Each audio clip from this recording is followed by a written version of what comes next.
Welcome home to USA Global TV and Radio, a place where dreams take flight, with authentic storytelling, diverse perspectives and meaningful conversations, where global stories unite and bridges are built beyond all borders. Discover world-class education, entertainment, hope and inspiration.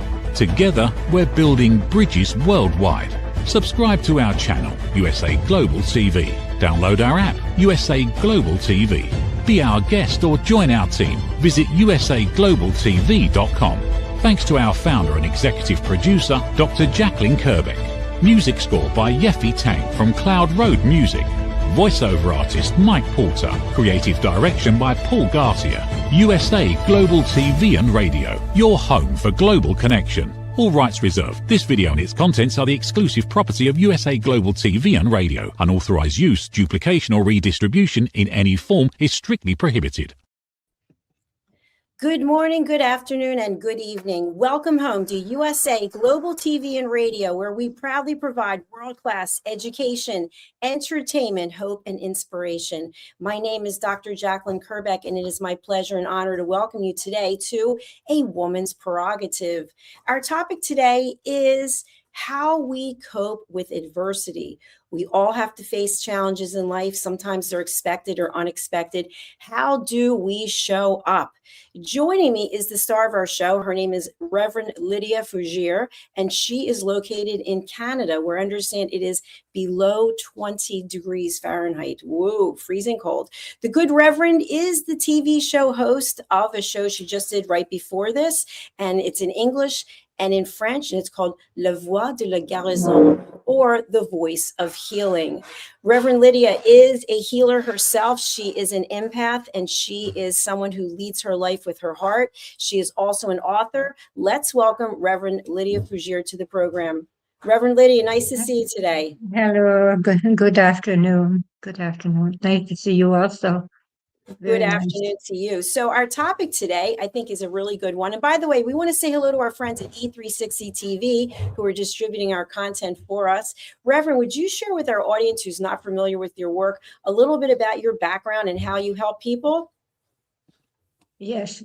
What I do is that I'm a reverend in metaphysics, and what I do is celebrate weddings. I do.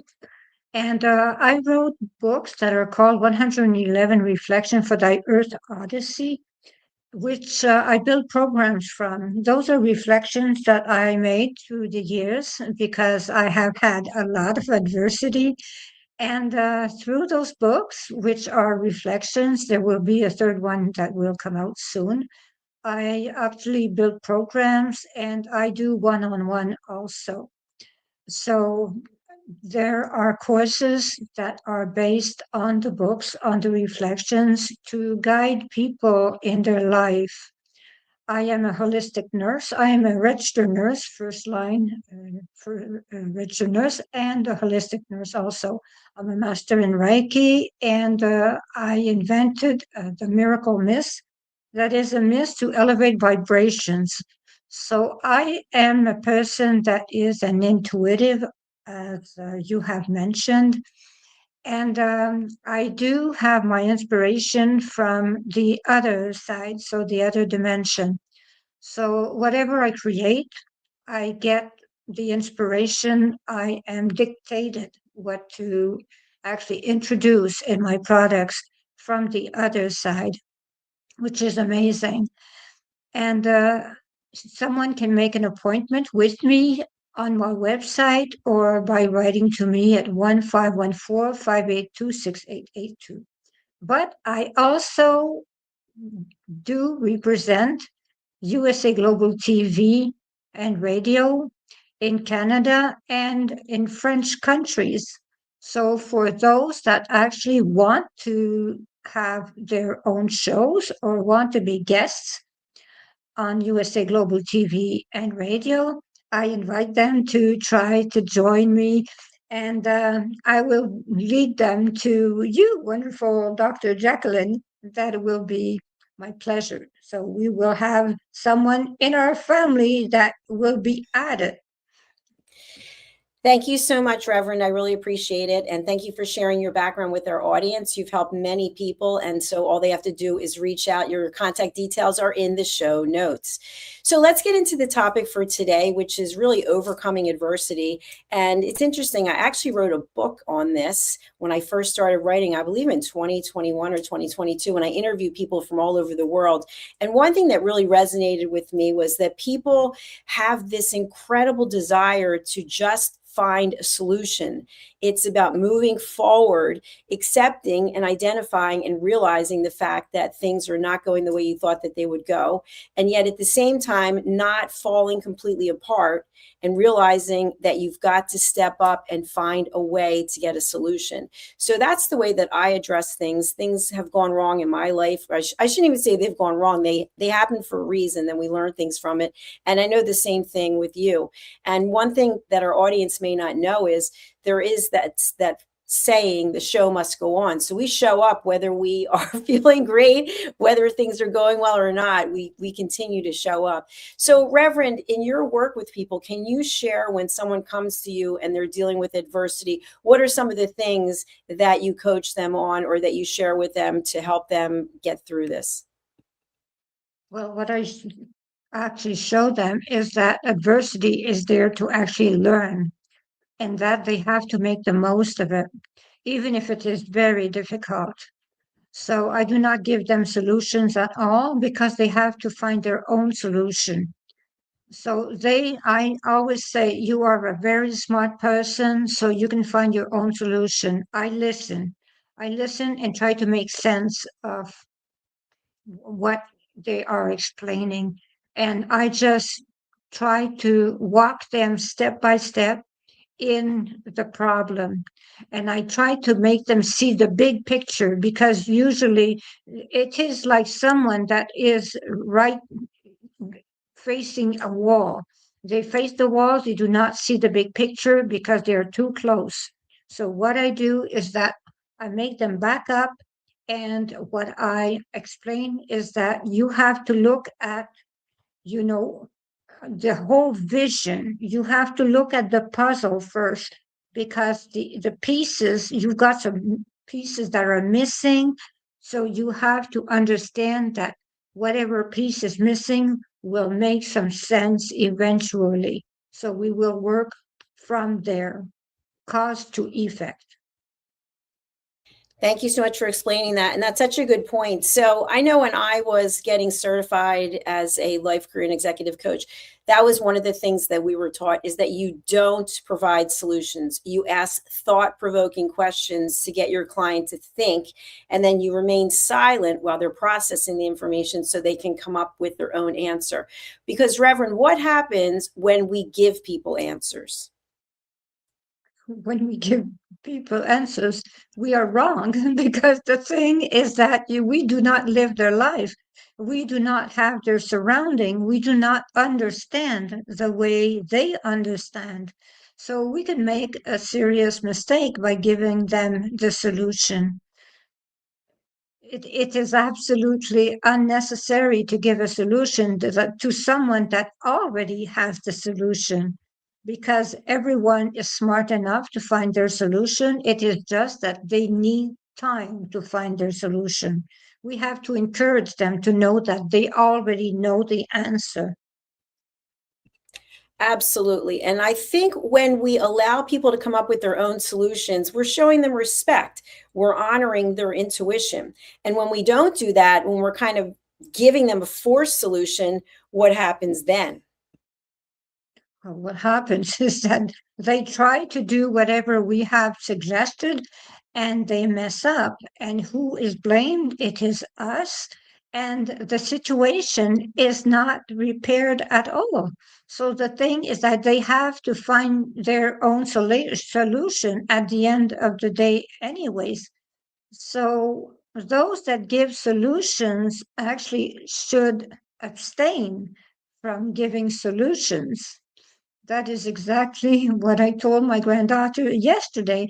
I do not have a solution. You have the solution. So I know you're smart enough. So you will come up with an answer. That is, my answer is always, you have the answer. And sometimes what it takes is it's that process of the 5 whys. I think sometimes even 7 whys, like getting down to the core of what it is that's going on. Now, sometimes we as humans will play the woe is me card. Woe is me, everything's wrong, everything always happens to me. When you have a client who is experiencing that and that's what they're coming through with to you, how do you work with them in that case? Well, what I do in that case is that I try to make them focus on the times that for the moment things are hard, things are difficult, but I try to make them focus on the fact that life is a series of up and down, and that they actually have had good periods and bad periods. So the thing is that I make them focus on the fact that it this too shall pass. It is a lesson to learn, and this too shall pass. Even if it is a very difficult era in their life, I do explain to them there is a way that you will go through this problem, but the thing is that it will pass because time heals everything, and you have everything to find your way out of this problem. And they always do, always do. And something else that's coming up for me is I feel like when we have something going on, we don't have to necessarily tell anyone. We don't have to phone a friend. We don't have to post it on social media, but many times people will. And here's a situation that occurred recently. It was Friday that an incredible actress, Catherine O'Hara, you may have heard of her from Schitt's Creek and Home Alone. I Yes. loved her. I read a number of places that posted that she and her husband kept her illness a secret. And I thought, why is it anyone's business? Like, why would anyone even take the time to write that? So we have to show up with everything that's going on with us and tell the entire world, especially as a public figure. There's no room for privacy. What are your thoughts about that, Reverend? Well, I think that if she did not want the pity from everyone, I think she did right. The Because people are always in their life, people always poke in their lives, and the thing is that I think that the fact that she was ill, she was allowed to be ill because being a registered nurse, we keep very well-known patients anonymous for the fact that we want them to rest and we want them to have a death that is peaceful. We do not want a crowd outside. We do not want anyone there when something happens to them. So I think that keeping things private is a good thing for the person that is ill that will pass.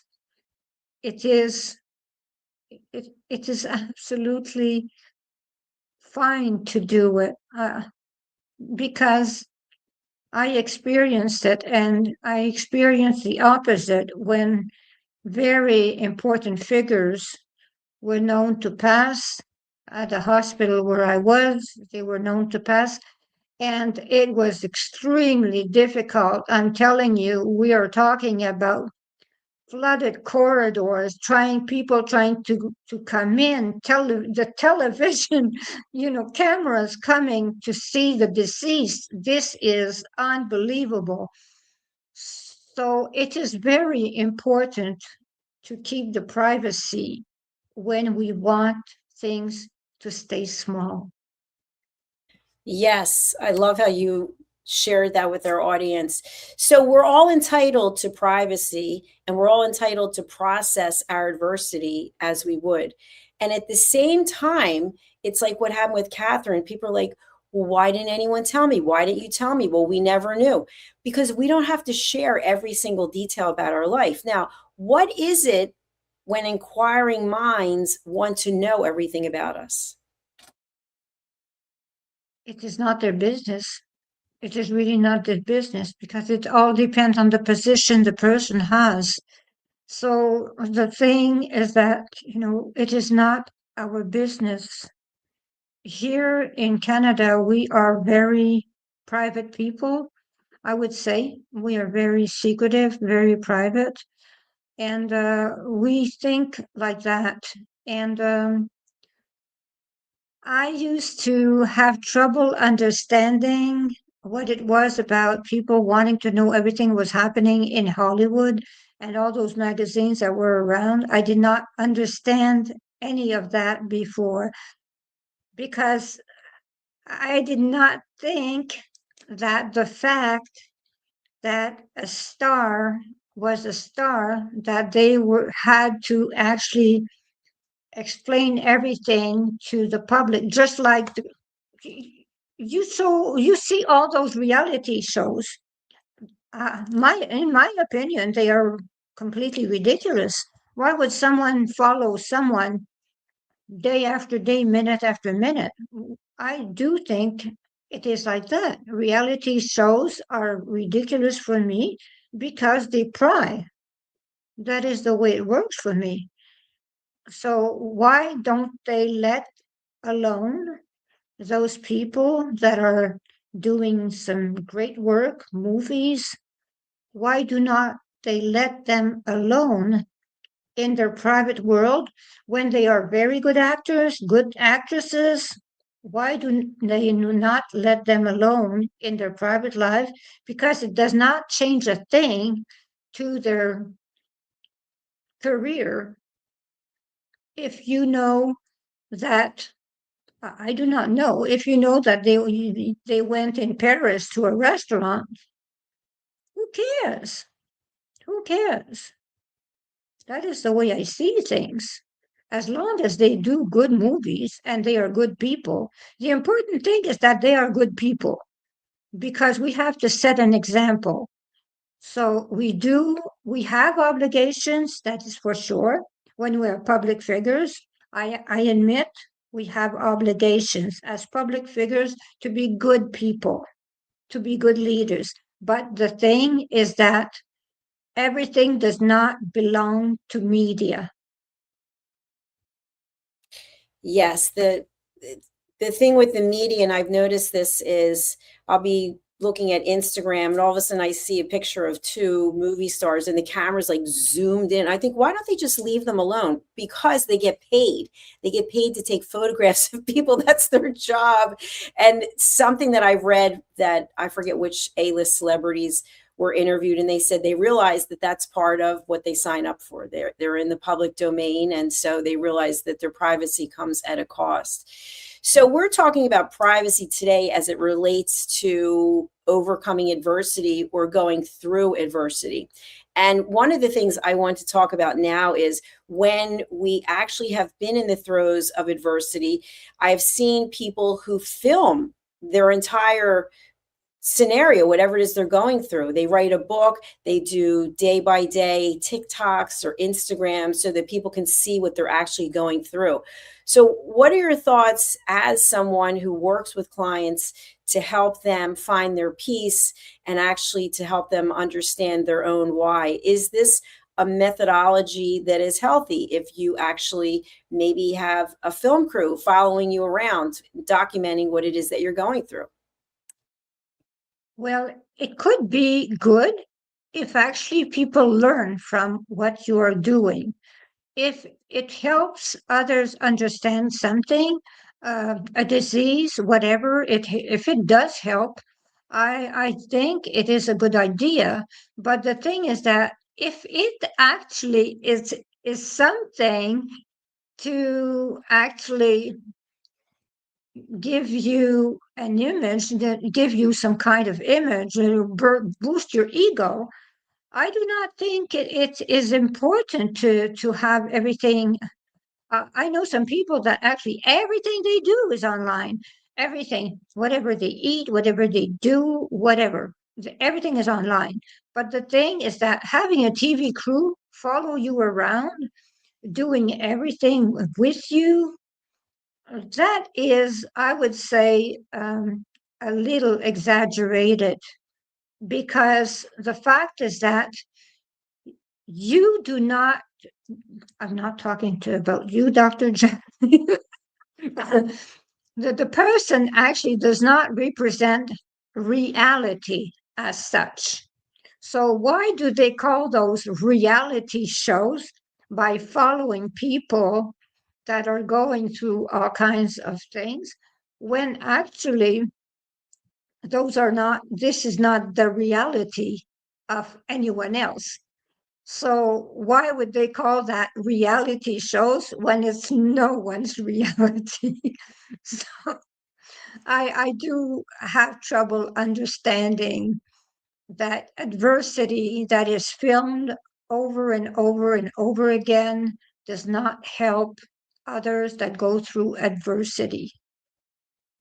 Yeah, I think there's a fine line, and I've actually talked about this on some shows in the past. There's a fine line in coming forward and sharing your story and then reliving it every single day. So we've had some people who have been on here who have had horrific things happen to them.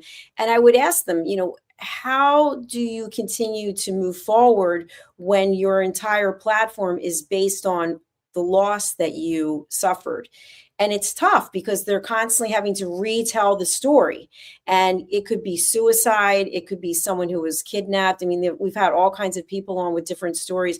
And I think it does get to the point where it really starts to wear them down. And the other thing is, we've had people on who were given a diagnosis of a disease and were given a certain amount of time left to live. And they've been documenting it, they've been filming it throughout the course of time, and the one person's 3 years later, they're still going strong. But they actually will have a camera crew come into the doctor's office and film their surgeries or their procedures, and it's gotten to the minutia of what it is that they're going through, how many times they go to the bathroom, like all these things. And so I do wonder if there is a boundary where it's no longer helpful and maybe it's too much information. I don't know. I'm not making a judgment. I'm just chatting with you about it. When is too much information versus just enough? You are right, because too much information is like not enough, because sometimes it is like it goes on and on and on and on, because everything is, repeats. When a person is sick, well, the thing is that they have medication, they go to the washroom, they eat, they go see the doctors, and so on and so forth. Yes, there is a constant battle. I do understand that. But at the same time, there are ups and downs. So the thing is that, filming them all day long and watching whatever is happening to them is actually something that is depressing to the people that actually are watching, because they actually are preparing themselves to be sick. It is as silly as that. The thing is that it is, you you have a mindset to be ill when you constantly watch illness. So you have a mindset that goes on about illness.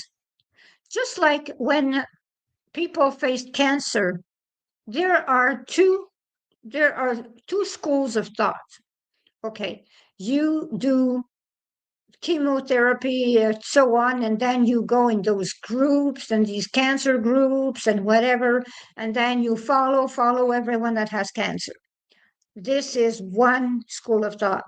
Another school of thought is that, yes, you do your chemotherapy, you do whatever you have to do, radiotherapy, whatever, but at the same time, you watch funny movies, you go out, you do all kinds of things to keep distracted, that the disease actually does not take over your life. I am for the second option, because I was in a position where I was extremely sick, and I decided to take the second option. And that is why I can talk to you right now, because I am alive now. Because I decided that the second option was the option for me, the positive one. So there are two schools of thoughts, and I opted for one, but I do not say the other one is bad. It is a choice. There are two choices. That is all. It's to each their own. And that's what I really celebrate is the fact that we get to make choices, that we have those options. I also choose the second option. As you know, I have ulcerative colitis. And last year, almost around the same time to the same day, I got very sick after a flood in my apartment, which coincidentally, I had another flood in my apartment this year. Neither one were caused by me. But I was so sick last year and I had to stay in a hotel. And I said to myself, no, I am not going down this path. I am not a victim. I am not going to be going into the hospital because the doctor said you need to go to the hospital. You need to go on this medication. And I said to myself, no, I will myself to get better. And I did. And thank goodness I've been better ever since. Because if you surround yourself with negativity, if you're watching the commercials all the time, there's a commercial for ulcerative colitis, and it's exactly what it looks like. It's like you no longer are managing your life. The disease is managing you, and you're canceling all these things. And you start to buy into it. And I was doing that for a number of years because I've had it 35 years, I think. And I would be like, oh, I can't go out. I can't do this. I can't do that. And so I said, you know what, forget that. I'm not accepting that. I am going to retrain my brain. And so I think that there are ways that we can do that as opposed to constantly living it every single day. We know it exists, but what can we do to find peace and to bring joy to our life? Exactly. Exactly. Because I remember what happened to you last year, and I remember that you were fighting and you were doing it and you were still working and go. You were really at it. You were pushing yourself, and you know I am a witness that you really pulled through it like a hero. So the thing is that heroes don't always wear caps. So I really do know that you were pulling yourself through like that. And I did see your apartment the way it was, and it was terrible. And it was cold also. I remember it was cold also. So you have been through many, many things, and you always amaze everyone when you go through adversity. Because the thing is that you are resilient. You learn through adversity. We are the same. We learn through adversity. We actually ask ourselves, why am I going through that? And what do I have to learn? We are not fighting it. We are just living it. That is all. We are in the present moment. We are not 2 weeks later. We're not a year back. We just are in the present moment, and we try to figure out how can I learn from the situation. And that is the way we do not survive because we're not victims. That is the way we are. A Absolutely. victim a victim will be a person that will be a survivor. We are not victims of anything. We are warriors. Yay. Well, I agree with what you're saying. And the way that I look at it, when my apartment was flooded again a week ago Saturday, I thought to myself, what is in this for me? What should I be learning? And I wasn't actually clear on what it was I was learning. I don't know if it was you or someone else said to me, look at how you're handling it. You're handling it so well. And it's almost like I went into what do I have to do now mode? And who do I have to call? And after everything starts to clean up, what do I need to do? What do I need to let go of? And yesterday I was cleaning out one of my closets because they're coming to put new flooring and carpeting in. And in the closet, I happened to find mold. And so I have beautiful, beautiful, beautiful designer bags that I've been saving for years that you could not possibly replace. And several of them were covered in mold. And for a moment, I was really upset because I always keep the price tags inside the bags. And when I saw the price tags and I realized there's no way you could buy a bag for that price, and I went online to see and they're not available. And I said to myself, okay, these bags are ruined. The insurance company will never give you, nobody's ever going to give you what they were worth. And so what I said to myself is, these bags represented a different time in my life because I don't even use them. I don't really go anywhere, but I actually was saving them for when I pass away, to save them for my family. And I said to myself, it wasn't meant to be saved. They weren't meant to be saved, and close the chapter because there's nothing you can do about it. But other people would be screaming and yelling and crying. And I just look at it, that was part of who I was, and it's not part of who I am now. So that to me is part of finding the solution, which again, to me, the solution is finding peace. Exactly. Exactly. You chose peace.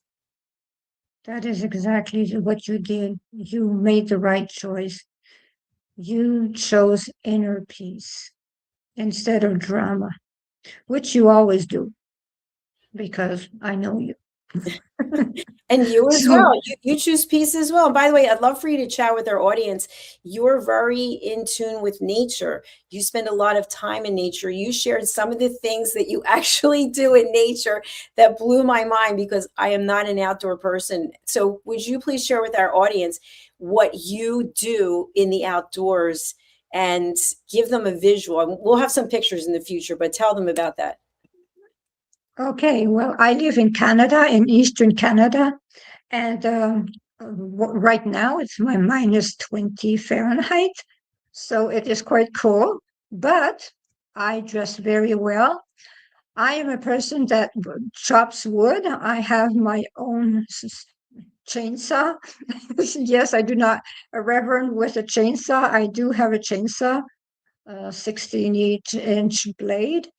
And I chop wood also. And I have a snowmobile, and I ride a four-wheeler, all four-wheel drive, and I drive a four-door pickup truck. That is my vehicle. And I go outside and I feed the deer. I do that every single day, 3 times a day. And I pat the deer. And I have a wild raccoon. That is my pet. Now he's in the forest. He went to hibernate, but he will be back in the spring because that is the way life is. I respect his needs. So that is pretty much the life that I live here. I live a life where I am on a land of 53 acres, where there are, everyone knows everyone, and we are happy. And the house has 5 bedrooms, and guests come, so friends come, and we're happy to have them. And I live the happy life. I am a person that am very happy. And the thing is that is why I do programs, because I live a happy life and help people actually reach that heightened, elevated life, that you do not need all that, but at the same time, that happiness is inside. And that is the way it goes. So through my books, through everything that I do and I teach, what I do is that, I live a life that is totally, totally insane at the same time, because Dr. Jacalyn, she cannot believe I'm outside at minus 30. But the thing is that, I decided to live a life of peace, and peace and quiet, and a life of love, where I have a spouse that is exactly like me, and he is a peaceful person, and we share that passion for the outdoors.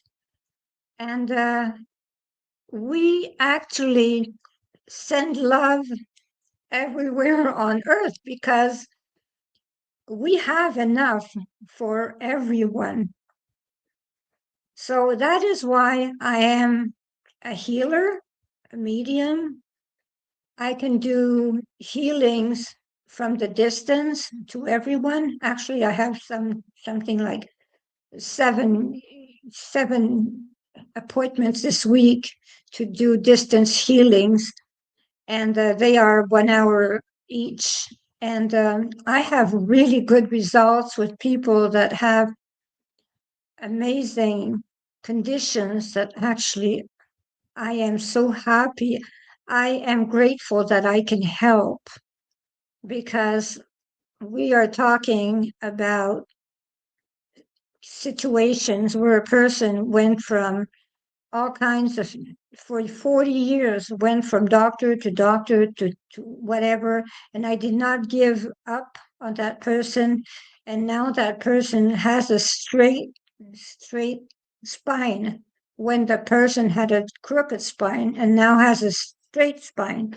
But the thing is that this depends on the response of the person, the healing, not on me. It all because I am only a channel of energy. So the spine was extremely crooked, and now the spine is straight. But as I say, I am not a miracle worker. What I do is I work with a healy, and I just channel energy for them. That is what I do. And I never guarantee any results. What I do is that I give hope. So this is the important thing. Hope is the important thing. And I never actually lead someone on to tell them, I will succeed. I never do that. I never tell a person, I will succeed healing you, because everything depends on the person, whether they want to heal, if they really want to heal.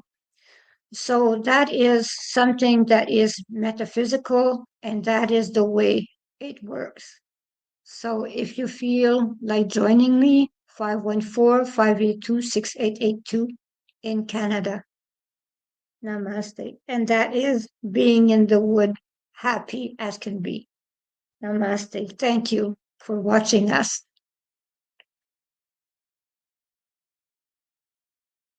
Thank you so much, Reverend Lydia. We're coming to the end of our show. I'll let you close us out. Thank you so much for having me, and I look forward to seeing everyone again soon. Well, thank you so much, because the doctor, that Jacalyn, is the one that opened the show. I have to admit, I have a cold, and she offered to open the show, and I was very grateful. I'm always grateful for what she does for me, because Dr. Jacalyn is a very amazing woman. So I do appreciate, and if you want to learn elevated listening, I do recommend for you to buy her books that are on Amazon also, and take her courses, because she teaches elevated listening. So please join us at USA Global TV and radio, and you will be quite happy. And please purchase Dr. Jacalyn Kerbeck's books. You will never regret buying her book, because you will learn a lot from her knowledge. She is an incredible, intelligent person that will really teach you a lot. So thank you for being here, and goodbye. In a noisy world, true connection begins with listening. Elevated listening transforms every conversation in just 5 simple steps. Pause and breathe. Set your intention. Listen with curiosity. Reflect back. Agree on one next step. Join the Listening Mentor on Let's Finally Talk with Dr. Jacalyn Kerbeck, the Listening Mentor, where we help you find inner peace, one conversation at a time.